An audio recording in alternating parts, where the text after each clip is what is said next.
Olá, tudo bem com você? Vamos recapitular a lição da Escola Sabatina. Estamos estudando aqui o livro de Isaías e nesta semana, o tema Consolem o meu povo. Uma lição muito interessante também. Nós podemos extrair aqui várias lições práticas para o nosso dia a dia, para o nosso tempo.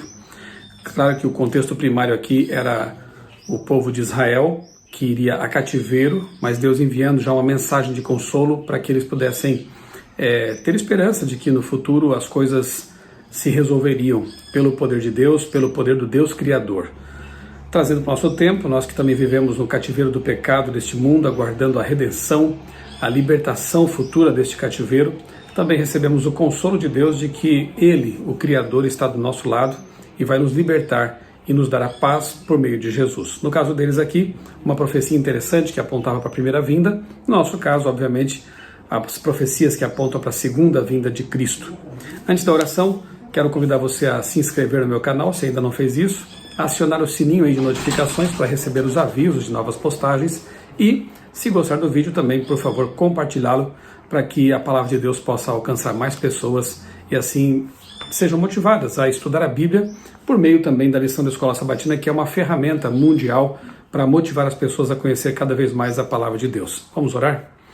Amado Deus, bondoso Pai, neste momento pedimos-te que o Teu Santo Espírito nos ajude a compreender o assunto que estudamos nessa semana, a extrair dele lições espirituais e forças para aplicá-las à nossa vida diária. Abençoa, por favor, as pessoas que estão me acompanhando neste vídeo, para que a vida delas também seja grandemente abençoada e elas possam encontrar o consolo necessário para suas lutas e suas dificuldades diárias. Dá-nos, ó Deus, a Tua paz, é o que nós pedimos agradecidos, em nome de Jesus. Amém. O verso principal aqui da lição, o verso para memorizar, Isaías 40, verso 9, diz: Ó Sião, você que anuncia boas novas, suba a um alto monte. Ó Jerusalém, você que anuncia boas novas, levante a sua voz fortemente, levante-a, não tenha medo. Diga às cidades de Judá, eis aí está o seu Deus. O texto lá de Isaías 40, depois eu vou ler aqui alguns trechos para você, com você. Aliás, se você tem a sua Bíblia aí também, convido você a pegá-la, né? Seria interessante a gente ler juntos. Isaías 40 vai ser um capítulo em que eu vou extrair aqui algumas lições e ler alguns trechos, ok? Daqui a pouquinho. Mas os versos 1 e 2 dizem assim: Falem ao coração de Jerusalém e anunciem que o tempo da sua escravidão já acabou, que a sua iniquidade está perdoada, e que ela já recebeu em dobro das mãos do Senhor por todos os seus pecados. Que promessa bonita, né, que fala aqui do perdão dos pecados e de Deus com o seu povo, mesmo tendo sido esse povo tão rebelde, tão errante, né? Essa promessa é para nós também, não importa por onde tenhamos andado, o que tenhamos feito no passado, a promessa de que se nos arrependermos de nossos pecados, se buscarmos a Deus como nosso restaurador, nós teremos também o consolo e o perdão dos nossos pecados. Vamos lá então, lição de domingo, consolo para o futuro. Eu repito, né? É um consolo para nós também, saber que no futuro, mesmo passando por dificuldades, por lutas, por angústias, por tribulações, nós também temos essa promessa aí de consolo. Bem, um detalhe interessante sobre o livro de Isaías ainda, eu vou aqui usar aqui minha Bíblia nova NVT, nova versão transformadora, uma versão bem interessante também. Eu gosto de ler versões diferentes e comparar os textos. Bem, o fato é que Isaías ele é muito parecido com a Bíblia toda, tanto que alguns dizem que é uma Bíblia em miniatura, né? Ele tem aqui 39 capítulos que claramente mencionam aqui, quer dizer, não mencionam claramente, né, aspectos messiânicos ligados ao Messias Jesus Cristo, mas quando a gente aí passa para o capítulo 40 e os capítulos seguintes até o final do livro, os 27 livros seguintes, os aspectos messiânicos são bem destacados ali, de modo que alguns chegam ao ponto de dizer que os 39 capítulos iniciais do livro de Isaías seriam equivalentes ao Antigo Testamento e os 27 capítulos seguintes seriam equivalentes aos livros do Novo Testamento. É interessante esse detalhe aí, uma miniatura em forma de livro aqui do livro de Isaías. Então, do 39 para o 40 realmente há uma quebra, né? Inclusive um avanço cronológico aí que marca essa ruptura. Bem, inclusive um gap aí, um intervalo de 1,5 século, né, entre 39 e 40. Bom, o comecinho do capítulo 40 a gente já leu, então fala de consolo, do consolo do povo de Deus, e essa libertação futura viria por meio de Ciro, o general persa, né, que conquistou a Babilônia. E é interessante lembrar que havia uma profecia, que há uma profecia bem específica no livro do profeta, indicando inclusive o nome do libertador. 200 anos antes, praticamente, do nascimento de Ciro, o nome dele estava nas escrituras hebraicas, dizendo que ele seria o libertador do povo de Deus. Tanto é que quando ele soube disso, realmente deve ter ficado impressionado, e ele cumpriu exatamente a profecia, inclusive registrando esse ato num cilindro com escrita cuneiforme ali, um cilindro que está lá no Museu Britânico em Londres, o cilindro de Ciro, em que era como se fosse um jornal da época, né? Então ali está registrado o fato de que ele, o general, ele, Ciro, né, o libertador, né, o conquistador de Babilônia, o libertador do povo de Deus, ele permitiu que as nações que estavam ali exiladas voltassem para suas terras originais e ali reconstruíssem o templo e tudo mais. Então uma profecia precisamente cumprida, 200 anos depois de ter sido registrada, e isso é mais uma evidência de que a Bíblia realmente é a palavra de Deus e de que, humanamente falando, seria impossível explicar fenômenos como esse aí. O tema do retorno do exílio babilônico está relacionado a alguma coisa anterior em Isaías? Sim, com o fim do sofrimento e do exílio. E essa promessa, então, com certeza ela foi bastante alentadora para as pessoas que a ouviram, que ouviram a pregação dela. Inclusive a lição, ela nos convida a meditar, a pensar na importância da pregação, do evangelismo, para que outras pessoas possam ter acesso a promessas que nós conhecemos. Nós não podemos nos calar, guardar para nós essa esperança que temos, que vem da palavra de Deus, da confiável palavra de Deus. Nós temos que falar, anunciar isso, ok? Uma perguntinha, 2 perguntas aqui no fim da lição de domingo. O que significam para você as promessas bíblicas sobre o fim do sofrimento? De que adiantaria a nossa fé sem essas promessas?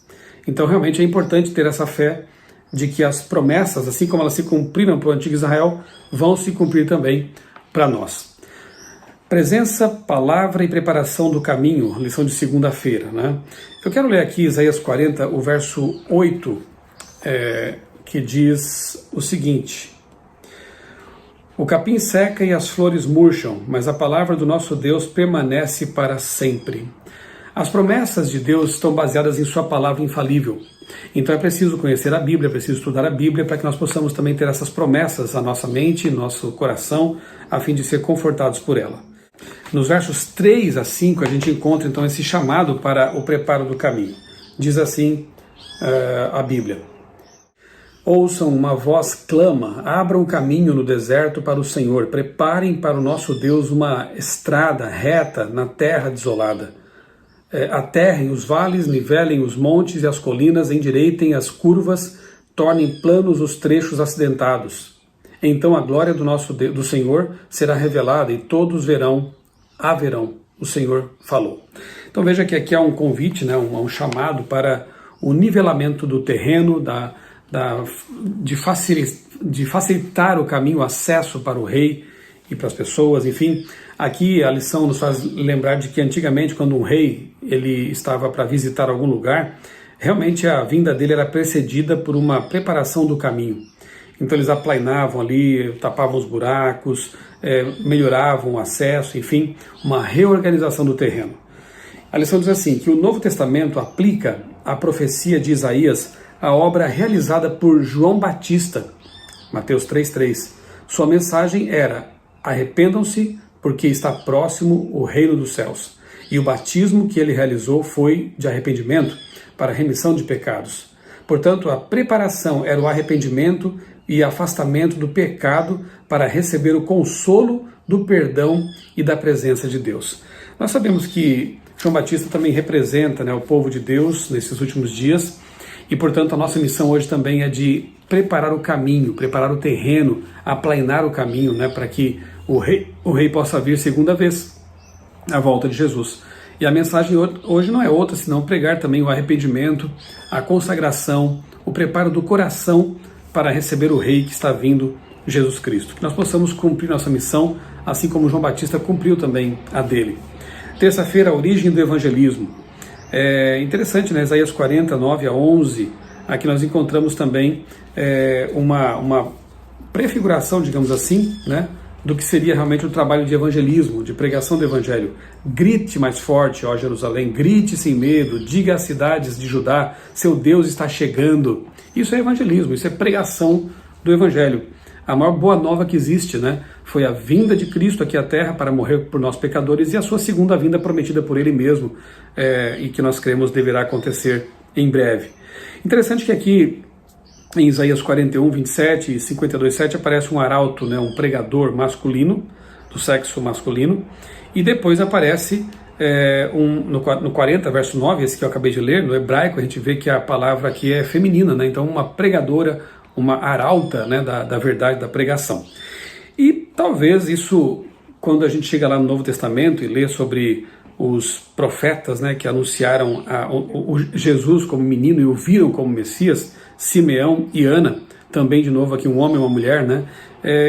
Por que não entender que isso mostra uma pregação inclusiva no fato de que todos devem anunciar o Evangelho, não importa se homens ou mulheres, jovens, idosos, todos são convidados realmente, inclusive Ana era idosa, né? E Simeão também, todos são convidados a se envolver nessa missão, nessa obra de pregar o Evangelho, de anunciar o Messias vindouro. Simeão aguardava ansiosamente o consolo, o conforto de Israel na forma do Messias. E ele teve a alegria de ver com os próprios olhos, né, a materialização dessa promessa na pessoa, no bebezinho ali, Jesus. Né? Esse foi o início do evangelismo cristão, como conhecemos. A proclamação do Evangelho, as boas novas de que Jesus Cristo veio para trazer a salvação. Posteriormente, Cristo confiou a outra mulher, Maria Madalena, a primeira notícia de sua ressurreição triunfante, que garantia que sua missão evangélica no planeta Terra havia sido cumprida. A carne é como a erva, mas a palavra de Deus, a palavra divina, que se tornou carne, é eterna. Isaías 40, verso 11, diz o seguinte: como pastor, ele alimentará seu rebanho, levará os cordeirinhos nos braços e os carregará junto ao coração, conduzirá ternamente as ovelhas com suas crias. Que texto lindo, não é verdade? Qual imagem é apresentada nesse verso? A do bom pastor, né, que carrega a ovelhinha perto do seu coração com carinho. Então, é um verso que merece a nossa consideração, nossa meditação, e sempre nos lembrarmos de que, embora venham dificuldades, lutas, Deus, na pessoa de Jesus, é o bom pastor, aquele que quer nos carregar no colo com carinho, bem pertinho do seu coração. Como é bom saber disso, não é verdade? Quarta-feira, Criador misericordioso. Então, aqui no capítulo 40, nós encontramos aqui uma alternância, né, das palavras que, na verdade, expressam aqui atributos de Deus, que são a misericórdia e o poder. Misericórdia e poder. É bom saber disso, é importante saber disso, porque não podemos superenfatizar nenhuma nem outra, porque se Deus for apenas misericordioso, bondoso, que passa a mão na cabeça do pecador e o aceita de qualquer jeito, nós estaremos tratando de um Deus aí falso, né, condescendente. Por outro lado, se apenas o atributo do poder de Deus for enfatizado, nós podemos correr o risco também de esquecer de que Ele, apesar de ser o Criador do Universo, todo-poderoso, Ele também é bondoso, amoroso e misericordioso. Então, o capítulo aqui vai alternando esses conceitos de misericórdia e poder, misericórdia e poder. Eu quero ler para você aqui alguns trechos do capítulo 40 que eu achei muito interessantes, que apresentam justamente esses atributos do nosso Deus.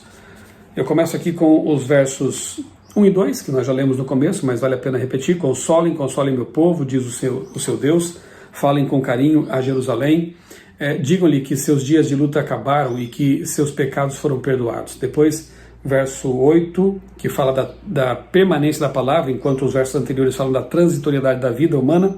O capim seca e as flores murcham, mas a palavra do nosso Deus permanece para sempre. Mais adiante, lemos aqui, a quem vocês podem comparar Deus? Que imagem usarão para representá-lo? Acaso pode ser comparado a um ídolo feito num molde coberto de ouro e enfeitado com correntes de prata? Mais adiante eu vou falar um pouquinho sobre esses versos aqui. Verso 22, Deus se assenta acima do círculo da terra.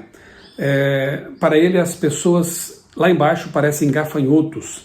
Só um detalhezinho aqui nesse verso, né? A palavra círculo aqui do hebraico é hug, ou hug, e ela tem que ver realmente com um círculo, né? Como se fosse um compasso traçado formando um círculo.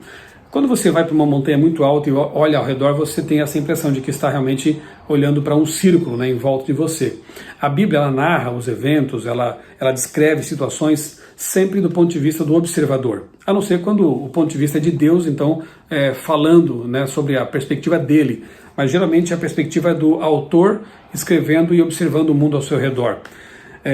Faz bem a gente, quem sabe, comparar com o jovem de 6,7 que diz que Deus suspende a terra sobre o nada, né? Um texto que sugere aí, então, uma terra que está flutuando pelo espaço, pelo nada, né? Hoje chamamos de vácuo espacial. Então aqui, na verdade, a intenção do autor é mostrar como Deus é grande e como os seres humanos são tão pequenos diante dele. Então enfatiza o poder, né? E continua aqui no verso 25 dizendo: a quem vocês me compararão? Quem é igual a mim? Pergunta o santo. Olhem para os céus, quem criou as estrelas? Ele as faz sair como um exército após uma após a outra, e chama cada uma pelo seu nome. Por causa do seu poder, do seu grande poder e sua força incomparável, nenhuma delas ousa se ausentar. Aqui menciona não só a terra, mas as estrelas, né? As grandes estrelas e o poder de Deus as conduzindo pelo espaço. Você não ouviu, não entendeu? O Senhor é o Deus eterno, o Criador de toda a terra. Ele nunca perde as forças, nem se cansa. E ninguém pode medir a profundidade de sua sabedoria. Dá forças aos cansados e vigor aos fracos. Até os jovens perdem as forças e se cansam. Os rapazes tropeçam de tão exaustos. Mas os que confiam no Senhor, que texto lindo esse aqui, é o verso 31. Os que confiam no Senhor renovam suas forças, voam alto como as águias, correm e não se cansam, caminham e não se desfalecem. Que lindo saber que nós devemos e podemos e devemos confiar na força do Senhor, o Criador do Universo, e não na nossa força frágil, né?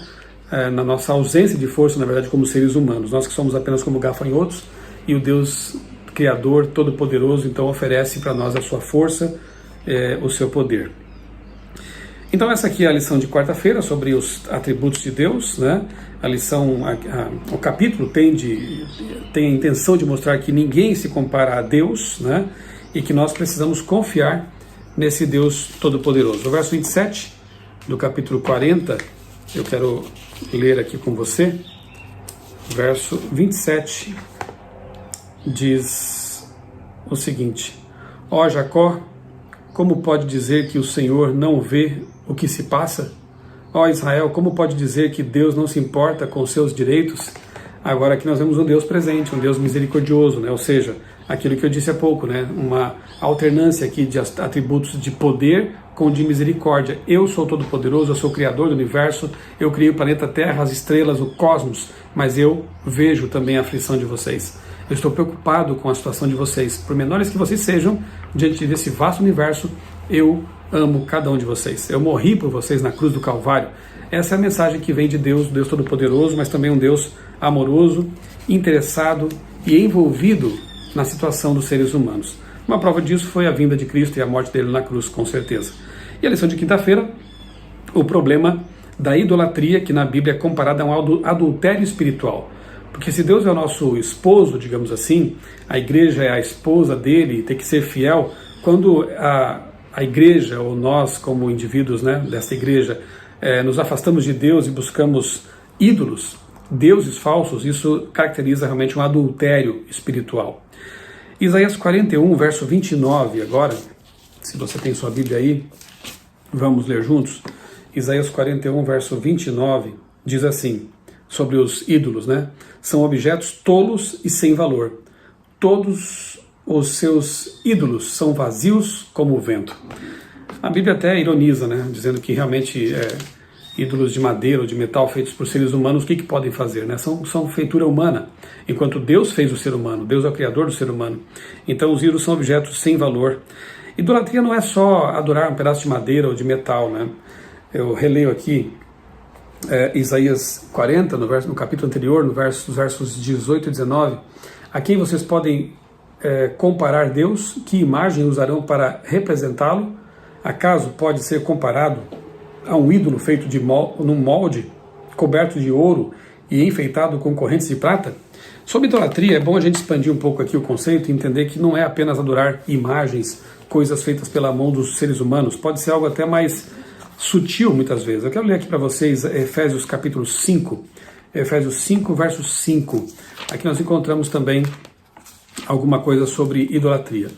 Efésios 5, verso 5, diz assim: podem estar certos de que nenhum imoral, impuro ou ganancioso que é idólatra herdará o reino de Cristo e de Deus. Note que aqui há uma denúncia de pecados, né, que tirarão as pessoas do reino de Deus. Aqui está a imoralidade, a impureza e a ganância, que é a idolatria. Portanto, ganância é idolatria. Enfim, tudo aquilo que se interpõe entre nós e o Criador do universo, o nosso Deus, o Deus verdadeiro, acaba sendo algum objeto idolátrico que desvia a nossa atenção e o foco de Deus. Então a lição diz assim, que qualquer coisa que tenha a tendência de diminuir nosso amor a Deus ou de interferir no serviço devido a Ele, torna-se dessa forma um ídolo. E eu quero ler mais aqui 2 trechos no finalzinho da lição de quinta-feira que eu achei muito importantes. Os escritos antigos mostram que a idolatria era sedutora, pois tratava de materialismo, usando modos de adoração com os quais as pessoas se identificavam. Os idólatras honravam forças que, segundo sua crença, proporcionavam fertilidade e prosperidade. Era uma religião de autoajuda, focada na prosperidade. Isso parece familiar para você hoje em dia? Pouco antes da volta do Senhor, tendo seu caminho sido preparado pela obra de uma mensagem de reconciliação final de Elias, a escolha será a mesma dos dias de Isaías. Adoraremos o Criador ou adoraremos outra coisa? No fim, sempre adoramos algo. E esse algo pode ser também, aqui tem um comentário interessante da lição dos professores, né? Ao rejeitar a verdade, as pessoas rejeitam seu autor e, desprezando a lei de Deus, negam a autoridade do legislador. É tão fácil fazer um ídolo de falsas doutrinas e teorias como talhá-lo de madeira ou pedra. Ao retratar de forma distorcida os atributos de Deus, Satanás leva as pessoas a olhá-lo sob uma perspectiva equivocada. Então, não se esqueça de que ideias, doutrinas, conceitos podem também constituir ídolos, se nós estivermos com isso promovendo, adotando uma falsa adoração ou uma distorção do caráter de Deus. Que essa lição nos faça pensar seriamente, né, nesse aspecto da idolatria, de que nós temos que adorar unicamente a Deus e seguir a palavra dele, que é infalível e dura para sempre. Não confiar nossa força, porque somente a força que vem do Deus, o Criador do universo, é que pode nos suster. E, como bons evangelistas, pregadores, assim como foram Maria Madalena, Simeão e Ana, nós também anunciarmos o consolo que vem pela segunda vinda de Cristo, que nossas tribulações, nosso tempo de exílio está com os dias contados e que nós precisamos realmente anunciar essa verdade para que muitas pessoas saibam do que está para acontecer e possam ter a chance também de se preparar para encontrar o Rei que vem com as nuvens dos céus. Vamos aplanar o caminho, né? Vamos preparar tudo para a vinda dele, fazendo o nosso melhor. Vamos orar? Amado Deus, bondoso Pai, ajuda-nos, Senhor, a ter uma correta compreensão do Teu caráter, por meio da Bíblia, da oração, possamos adorar o Deus verdadeiro, o Deus revelado nas palavras sagradas da Bíblia. Bondoso Deus, que nós sejamos também missionários em tempo integral, possamos pregar em tempo e fora de tempo, anunciar o consolo que virá a este mundo corrompido, sofredor, pela segunda vinda de Cristo. Faze de nós também como modernos Simeões, Anas e Marias Madalenas, no sentido de estar pregando, anunciando essa mensagem maravilhosa em fidelidade e alinhamento com as Tuas verdades bíblicas. Nós oramos em nome do Senhor Jesus. Amém. Que Deus abençoe grandemente a sua vida e também a sua família, e que possamos prosseguir rumo ao alvo, sempre estudando a palavra de Deus, com a ajuda aqui da lição da Escola Sabatina, que sempre tem sido uma ferramenta muito útil também nesse processo. Grande abraço.